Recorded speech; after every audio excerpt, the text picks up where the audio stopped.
Ladies and gentleman, ಬಿಜೆಪಿಯಲ್ಲಿ ಈಗ ಮಹತ್ತರ ಬದಲಾವಣೆ ಆಗುತ್ತೆ ಅನ್ನುವಂತ ನಿರೀಕ್ಷಣೆ ಇಟ್ಕೊಂಡಿದ್ದಂಥವ್ರಿಗೆ ಎಲ್ಲವೂ ಕೂಡ ಟುಸ್ ಪಟಾಕಿ ಆಗಿದೆ. ಬಿಜೆಪಿಯ ರಾಜ್ಯಾಧ್ಯಕ್ಷ ಬದಲಾವಣೆ ಆಗುತ್ತೆ, ರೆಬೆಲ್ಸ್ ನಾಯಕರಿಗೆ ಅವಕಾಶ ಕೊಡ್ತಾರೆ, ಈ ಬಾರಿ ಮೈತ್ರಿಯಿಂದ ಬದಲಾವಣೆ ಆಗುತ್ತೆ ಅನ್ನುವಂತಹ ನಿರೀಕ್ಷೆ ಇದ್ದಂಥವ್ರಿಗೆ ಆ ನಿರೀಕ್ಷೆ ಎಲ್ಲವೂ ಕೂಡ ಈಗ ಟುಸ್ ಪಟಾಕಿ ಆಗಿದೆ.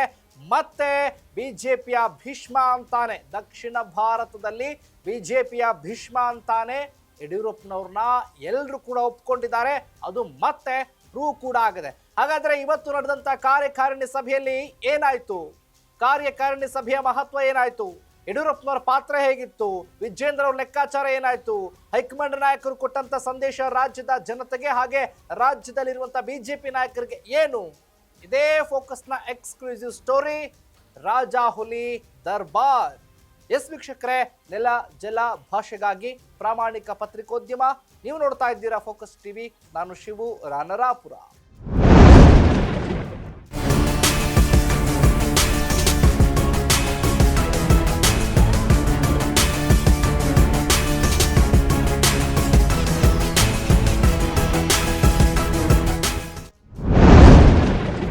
ಇವತ್ತಿನ ಬಿಜೆಪಿಯ ಕಾರ್ಯಕಾರಿಣಿ ಸಭೆಯಲ್ಲಿ ಯಡಿಯೂರಪ್ಪನವರೇ ಬಿಜೆಪಿಯ ಬಾಸು. ಈಗ ಕರ್ನಾಟಕಕ್ಕೆ ಕಾರ್ಯಕಾರಿಣಿ ಸಭೆಯಲ್ಲಿ ಮಹತ್ವದ ಘೋಷಣೆ ಆಗಿರೋದು, ರಾಜ್ಯ ಬಿಜೆಪಿಯಲ್ಲಿ ಮತ್ತೆ ರಾಜಾ ಹುಲಿಯದ್ದೇ ದರ್ಬಾರ್. ಯಡಿಯೂರಪ್ಪನವರೇ ಕರ್ನಾಟಕದ ಬಾಸು ಬಿಜೆಪಿಗೆ. ಅದನ್ನ ಹೊರತುಪಡಿಸಿ ಯಾವುದೇ ಬದಲಾವಣೆ ಇಲ್ಲ. ಏನ್ ಬದಲಾವಣೆ ಆಗುತ್ತೆ ಅಂತ ಅಂದ್ರು ಯಾವುದು ಕೂಡ ಇಲ್ಲ. ಈಗ ಯಡಿಯೂರಪ್ಪನವರಿಂದಾನೇ ಬಿಜೆಪಿ ಕರ್ನಾಟಕಕ್ಕೆ ಅಂತ ಹೈಕಮಾಂಡ್ ನಾಯಕರು ಅರಿತಂತೆ ಕಾಣ್ತಾ ಇದ್ದು, ಬಂದಂತ ವರಿಷ್ಠರು ಕೂಡ ಯಡಿಯೂರಪ್ಪನವರೇ ಬಾಸು ಅನ್ನೋದನ್ನ ಒಪ್ಕೊಂಡಿದ್ದಾರೆ. ಬಿಜೆಪಿ ಬಾಸು ಕರ್ನಾಟಕಕ್ಕೆ ಯಾರು? ಅದು ಯಡಿಯೂರಪ್ಪನವರೇ. ಕಾರ್ಯಕಾರಿಣಿ ಸಭೆಯಲ್ಲಿ ಮಹತ್ವದ ಘೋಷಣೆ ಮಾಡಿದ್ದಾರೆ ರಾಧಾ ಮೋಹನ್ ದಾಸ್ ಅಗರ್ವಾಲ್.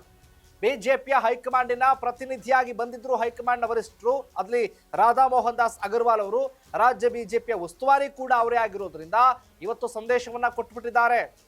ಬಿಜೆಪಿಯ ಬಾಸು ಯಡಿಯೂರಪ್ಪನವರೇ. ಯಡಿಯೂರಪ್ಪನವ್ರು ಏನ್ ತೀರ್ಮಾನ ತೆಗೆದುಕೊಳ್ತಾರೆ, ಅವರ ಅಧಿಕಾರಾವಧಿ ಹೇಗಿತ್ತು, ಆಡಳಿತ ಹೇಗಿತ್ತು, ಅವ್ರು ನಡ್ಕೊಂಡು ಬಂದಂತ ರಾಜಕಾರಣದಲ್ಲಿ ಏನು ಕೆಲಸ ಮಾಡ್ಕೊಂಡು ಬಂದ್ರು, ನಾವು ಅವರ ನೇತೃತ್ವದಲ್ಲೇ ನಡೆದುಕೊಂಡು ಹೋಗ್ತೀವಿ ಮುಂದೆ ಅಂತಾನು ಕೂಡ ಸಂದೇಶವನ್ನ ಕೊಟ್ಟಂತಾಗಿದೆ. ಇಲ್ಲೀಗ ಹಲವರ ಬಾಯನ್ನ ಮುಚ್ಚಿಸಿದ್ದಾರೆ, ಹಲವರ ಅನಿಸಿಕೆಗಳಿಗೆ ಬ್ರೇಕ್ ಹಾಕಿದ್ದಾರೆ, ಹಲವರ ಲೆಕ್ಕಾಚಾರ ತಂತ್ರಗಾರಿಕೆಗಳು ಎಲ್ಲವೂ ಕೂಡ ಈಗ ಬಂದ್ ಆಗಿದೆ. ಯಾಕಂದ್ರೆ ಹೈಕಮಾಂಡ್ ನಾಯಕರು ಒಪ್ಕೊಂಡಿದ್ದಾರೆ. ಅಂದ್ರೆ ಹೈಕಮಾಂಡ್ ನಾಯಕರು ಲೆಕ್ಕಾಚಾರ ಚರ್ಚೆಯಾದ ನಂತರದಲ್ಲಿ ಅಲ್ಲಿ ಮೋದಿಯವರಾಗಿರ್ಬೋದು, ಅಮಿತ್ ಶಾ ಅವರಾಗಿರ್ಬೋದು, ಅಲ್ಲಿ ಲೆಕ್ಕಾಚಾರ ಆದಂತೆ ರಾಜ್ಯಕ್ಕೆ ಬಂದಂತ ಉಸ್ತುವಾರಿಗಳು ಕೂಡ ಇದೇ ಸಂದೇಶವನ್ನ ಕೊಟ್ಬಿಟ್ಟಿದ್ದಾರೆ. ಇಲ್ಲಿ ಗಮನಿಸಬೇಕಾಗಿರೋದೇನಪ್ಪಾ ಅಂತ ಅಂದ್ರೆ, ಕಾರ್ಯಕಾರಿಣಿ ಸಭೆಯಲ್ಲಿ ಎಲ್ಲೂ ಕೂಡ JDS ಬಗ್ಗೆ, ಮೈತ್ರಿ ಬಗ್ಗೆ ಪ್ರಸ್ತಾಪ ಆಗಿಲ್ಲ.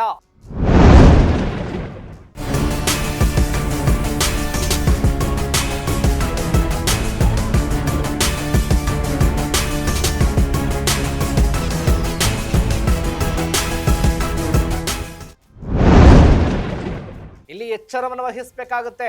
ಬಿಜೆಪಿಯಲ್ಲಿ ಯಡಿಯೂರಪ್ಪನವರೇ ಲೀಡರ್ ಈಗ. ಇನ್ನು ಯೂತ್ಸ್ ಅಂತ ಬಂದಾಗ ವಿಜೇಂದ್ರ ಅವರು ಲೀಡರ್ ಈಗ. ರಾಜ್ಯಾಧ್ಯಕ್ಷ ಅಂತ ಬಂದಾಗ ಯಡಿಯೂರಪ್ಪನವರ ಪುತ್ರ ಆಗಿರುವಂತ ವಿಜೇಂದ್ರ ಅವರೇ. ಅದ್ರಲ್ಲಿ ಯಾವುದೇ ಬದಲಾವಣೆ ಇಲ್ಲ. ಮೈತ್ರಿ ವಿಚಾರ ಪ್ರಸ್ತಾಪ ಆಗಿಲ್ಲ. ಮೈತ್ರಿ ವಿಚಾರಕ್ಕೆ ಸಂಬಂಧಪಟ್ಟಂತೆ ಯಾವ ನಾಯಕರು ಕೂಡ ಮಾತನಾಡಿಲ್ಲ. ಕೇವಲ ಕಾಂಗ್ರೆಸ್ ವೈಫಲ್ಯಗಳ ಬಗ್ಗೆ ಮಾತ್ರ ಗುಡುಗಿದ್ದಾರೆ ವಿನಃ ಬಿಜೆಪಿಲಿ ಏನೇನು ತಿಳ್ಕೊಂಡು ಹೋಗ್ಬೇಕು, ಏನ್ ತಿದ್ಕೊಳ್ಬೇಕು, ಏನ್ ಬದಲಾವಣೆ ಮಾಡ್ಕೊಳ್ಬೇಕು ಅನ್ನುವಂಥ ಚರ್ಚೆ ಆಗಿದೆ ವಿನಃ ಮೈತ್ರಿ ಬಗ್ಗೆ ಆಗಲಿ ಯಾವುದೇ ಚರ್ಚೆ ಆಗಿಲ್ಲ. ಯಾವುದೇ ಸೀಟ್ ಚರ್ಚೆ ಆಗಿಲ್ಲ. ನಾವು ಮೈತ್ರಿಯ ಬಗ್ಗೆ ಎಲ್ಲೂ ಮಾತನಾಡಬಾರ್ದು ಅಂತ ಹೇಳಿಲ್ಲ. ಎಲ್ಲೂ ಕೂಡ ಈ ಮೈತ್ರಿ ಬಗ್ಗೆ ಎಳ್ಳು ನೀರು ಬಿಟ್ಬಿಟ್ರೆ ಹಾಗಾದ್ರೆ ಮೈತ್ರಿ ಅವಶ್ಯಕತೆ ಇಲ್ವಾ ಹಾಗಾದ್ರೆ? ಯಾಕಂದ್ರೆ ಪದೇ ಪದೇ ರಾಜ್ಯದಲ್ಲಿ ಮೈತ್ರಿ ಬೇಡ, ಮೈತ್ರಿ ಬೇಡ ಅಂತ ಬಿಜೆಪಿ ನಾಯಕರು ಹೇಳ್ತಾ ಇದ್ರಲ್ಲ, ಹಾಗ ಹೈಕಮಾಂಡ್ ಕೂಡ ಸಾಥ್ ಕೊಡ್ತಾ ಎಲ್ಲೂ ಕೂಡ ಪ್ರಸ್ತಾಪ ಆಗಿಲ್ಲ. ಹಾಗಾಗಿ ಮೈತ್ರಿ ಅವಶ್ಯಕತೆ ಇಲ್ವಾ ಬಿಜೆಪಿಗೆ? ಎಳ್ಳು ನೀರನ್ನ ಬಿಟ್ಟೇ ಬಿಟ್ರ ಬಿಜೆಪಿ ನಾಯಕರು ಹಾಗಾದ್ರೆ? ಕುಮಾರಸ್ವಾಮಿಗೂ ಕೂಡ ಶಾಕ್ ಮೇಲೆ ಶಾಕ್. ಈಗ ಯಡಿಯೂರಪ್ಪ ಅವ್ರಿಗೆ ಫುಲ್ ಪವರ್ ಅನ್ನ ಕೊಟ್ಟಿದ್ದಾರೆ ಹೈಕಮಾಂಡ್. ಈಗ ರಾಜಾ ಹುಲಿ ಅಂಡ್ ಸನ್ಸ್ಗೆ ಸರ್ವೋಚ್ಚ ನಾಯಕತ್ವ ಈಗ ವರಿಷ್ಠರು ಕೊಟ್ಟಿರೋದು. ಇಲ್ಲಿ ಗಮನಿಸಬೇಕು, ಇಲ್ಲಿ ಯಾರ್ಯಾರು ರೆಬೆಲ್ಸ್ ನಾಯಕರಿದ್ರಲ್ಲ, ಬಿಜೆಪಿ ವಿಜೇಂದ್ರ ವಿರುದ್ಧ, ಯಡಿಯೂರಪ್ಪನ ವಿರುದ್ಧ ಸಮರ ಸಾರ್ತಾ ಇದ್ರಲ್ಲ, ಅವ್ರಿಗೂ ಕೂಡ ಮತ್ತೆ ಹಿನ್ನಡೆಯಾಗಿದೆ. ಹಿಂದೂ ಹುಲಿ ಯತ್ನಾಳ್ಗೂ ಕೂಡ ಹಿನ್ನಡೆಯಾಗಿರೋದಿಲ್ಲಿ. ಅವ್ರಿಗೂ ಯಾವುದೇ ರೀತಿಯ ಸ್ಥಾನಮಾನ ಸಿಕ್ಕಿಲ್ಲ, ಯಾವುದೇ ಮಾನ್ಯತೆ ಸಿಕ್ಕಿಲ್ಲ. ಹಿಂದುತ್ವ ಅನ್ನುವಂಥ ಲೆಕ್ಕಾಚಾರ ಕರ್ನಾಟಕದಲ್ಲಿ ವರ್ಕೌಟ್ ಆಗಲ್ಲ ಅಂತ ಹೈಕಮಾಂಡ್ ನಾಯಕರು ಅರಿತಂತೆ ಕಾಣ್ತಾ ಇದೆ. ಹಾಗಾಗಿ ಹಿಂದುತ್ವ ಅಂತ ಹೆಸರಿಳ್ಕೊಂಡು ಹಿಂದುತ್ವ ಪ್ರತಿಪಾದಕ ಅಂತ ಹೇಳ್ಕೊಂಡು ನಾವು ಮಾಡ್ತೀವಿ ಅಂತ ಹೇಳ್ಕೊಂಡು ಯಾರ್ಯಾರು ಬಂದ್ರು ಎಲ್ಲರಿಗೂ ಕೂಡ ಬ್ರೇಕ್ ಈಗ.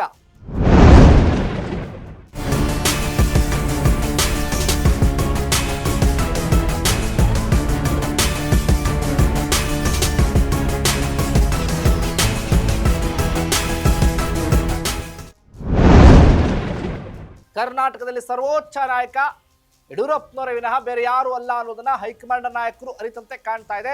ಫುಲ್ ಸಪೋರ್ಟ್ ಈಗ,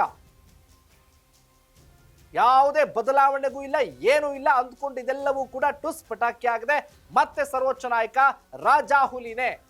ಕರ್ನಾಟಕದಲ್ಲೂ ಕೂಡ ಬಿಜೆಪಿಯಲ್ಲಿ ಕೂಡ ದರ್ಬಾರ್ ಯಾರ್ದು ಅಂತ ಅಂದ್ರೆ ಯಡಿಯೂರಪ್ಪನವ್ರದೇ ಅನ್ನೋದನ್ನ ಮತ್ತೆ ಹೈಕಮಾಂಡ್ ನಾಯಕರು ಸಾಬೀತು ಮಾಡಿದ್ದಾರೆ. ಇದೇ ಫೋಕಸ್ನ ಎಕ್ಸ್ಕ್ಲೂಸಿವ್ ಸ್ಟೋರಿ ರಾಜಾಹುಲಿ ದರ್ಬಾರ್. ಎಸ್ ವೀಕ್ಷಕರೇ, ನೆಲ ಜಲ ಭಾಷೆಗಾಗಿ ನೋಡ್ತಾ ಇರಿ ಫೋಕಸ್ ಟಿವಿ.